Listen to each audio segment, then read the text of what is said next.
I'm sitting next to. Killer little amp. It's a Fender reissue of a 65 era Princeton. This is the Sweetwater exclusive with the lacquered tweed. Great little amp.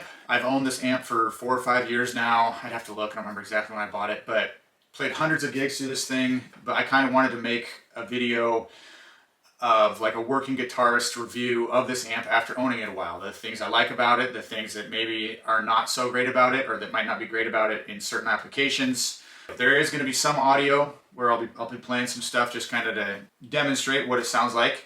But if you're looking for just an audio video, you're in the wrong spot, because I'm going to be jabbering away here. That being said, before we get too far into the weeds on this thing, let's turn it on and see what it can do.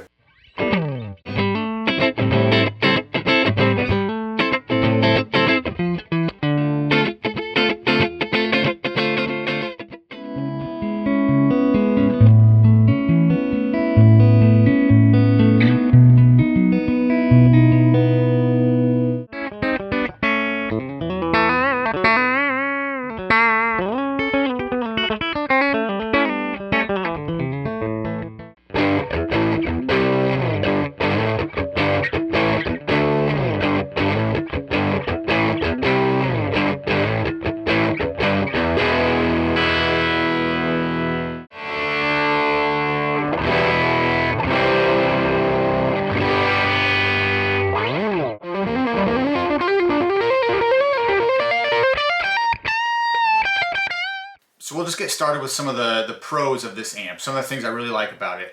To begin with, I think it looks killer. As far as overall vibe of the amp, it's sweet. It looks awesome. The tweed with kind of the brown face panel combined with the black face sound, I know is maybe not for the purists, but I think Fender knocked it out of the park on this one.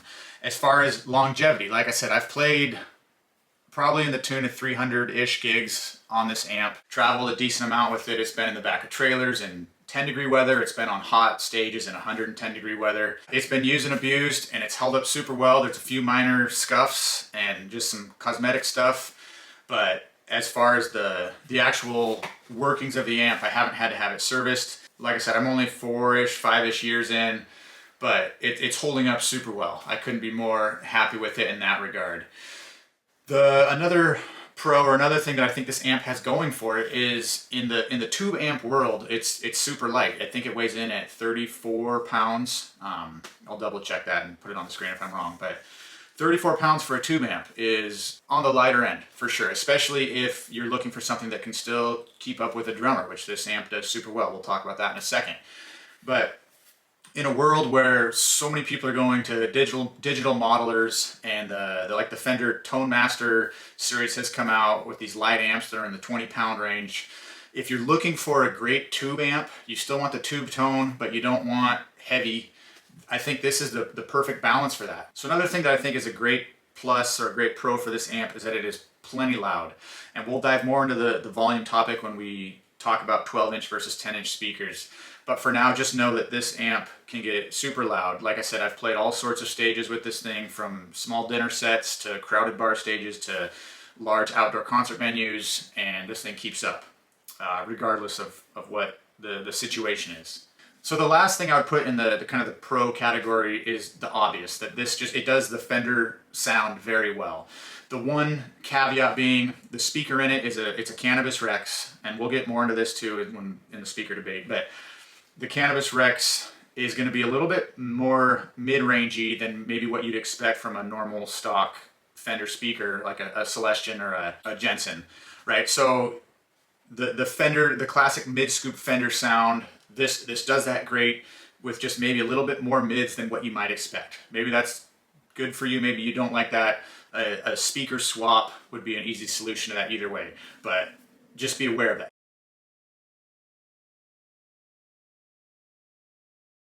So obviously there's a lot of reasons to love this amp, but let's just talk briefly about maybe why this amp wouldn't be for you.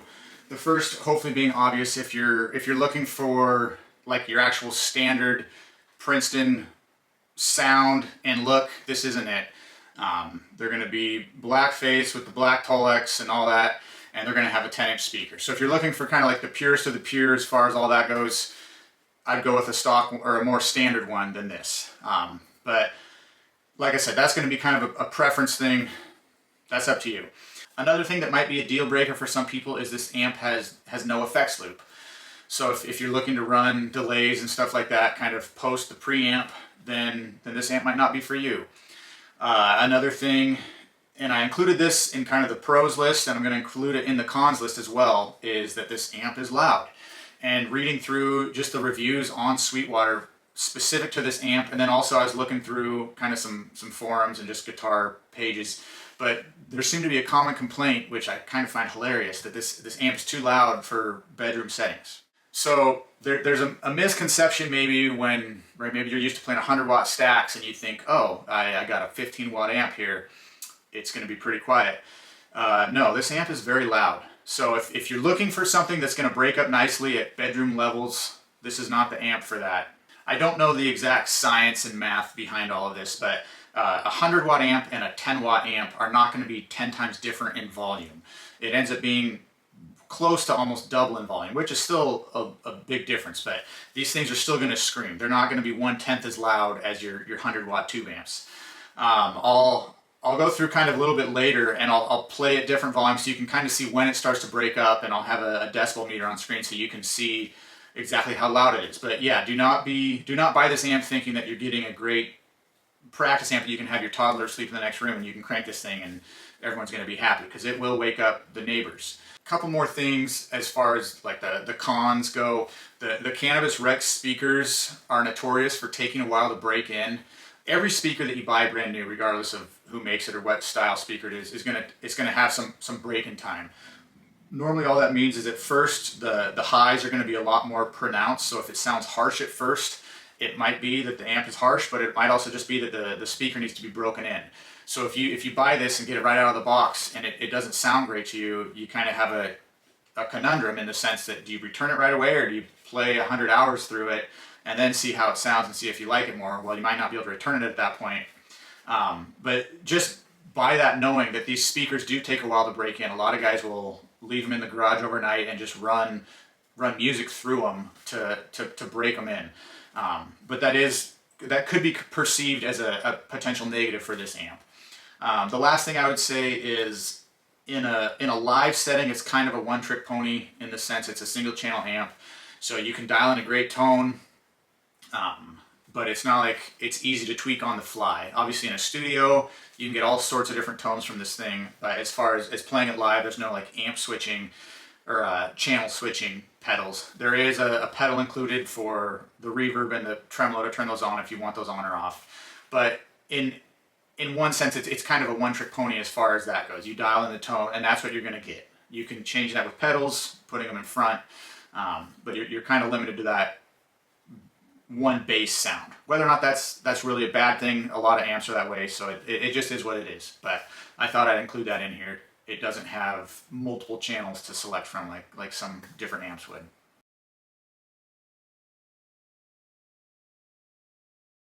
One of the benefits of gigging solely with a single amp for years at a time is that you get very intimately familiar with how it's going to react. When I'm gigging with this thing, I know exactly where I want to set it. I know exactly at what point the sound guys are going to start to tell me to turn it down on stage. I know the sweet spots depending on what guitars I'm playing. But I just kind of wanted to go through with different guitars at different volumes and just show you kind of how it sounds in the sweet spot, and then like right at the edge of breakup and then into breakup territory, what that looks like, just so you can get an idea of what this amp is actually capable of. For me, gigging wise, I almost always have this amp set between 4 and 5, depending on the venue. There's quite a bit of change in volume between 4 and 5, even to the point if I'm at 5 and it's an indoor venue, I can almost guarantee that the sound guy is going to ask me to turn down. And if I turn down to 4.5, somewhere in between 4 and 5, normally they're happy. So it does start to really cut volume at that point. Anything really above 5, and the amp is still clean at that point. But if I start to add like a clean boost or different pedals in front of it, that's when I start to run out of headroom. So anything above kind of that 5.5 point, depending on what you're using. If it's single coils, you can probably get away with 5.5. If I'm playing a Les Paul, that 5.5 is going to start to run out of clean headroom. So yeah, I will kind of tailor the settings a little bit within there, depending on what I'm playing through. But yeah, I'm just gonna go through, play a bunch of different examples so you guys can see what that sounds like, what that looks like, and yeah, it should be killer. Let's do it.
All right, Telly pickup.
Pretty much all Fender amps are similar in the sense that you can set both of the tone shaping controls at 5 and then just tweak it a little bit from there, and normally you're going to end up with pretty good sounds. You drop below 3 on either of those and it kind of starts to wash out, and you go above 6.5, 7 with your bass it's going to start to get too muddy, and with your highs it's going to start to get too bright.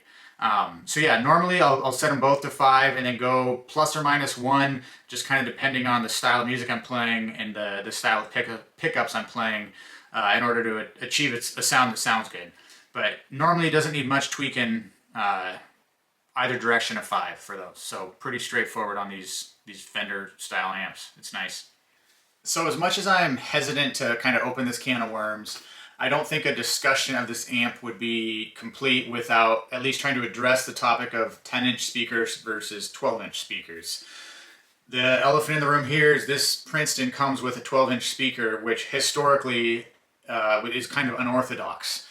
When Fender first started making these, they made them with 10-inch speakers, normally Jensen style, it was a pretty common mod amongst guitar players to then go in and change that out for a 12-inch speaker. But this one's coming stock with a 12-inch speaker. So what are the actual differences between a 10 and a 12-inch speaker? And this is where it gets a little bit muddled, because of course we all have our own opinions on what we like most and what we think sounds like what. And anyways, I'm going to try to just kind of break down a few of the actual tangible differences.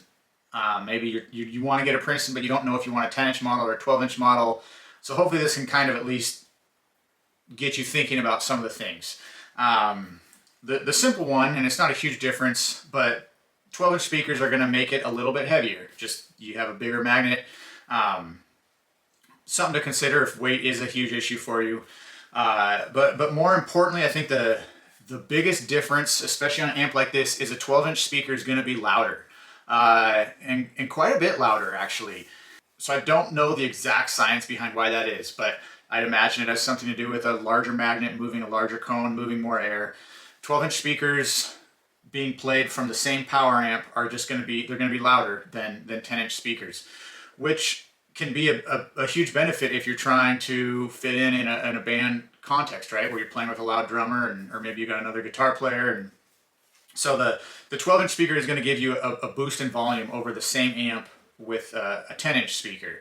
And as far as frequencies go, people toss around words where like a 10-inch speaker is more focused and tight. To me, I don't know what focus sounds like.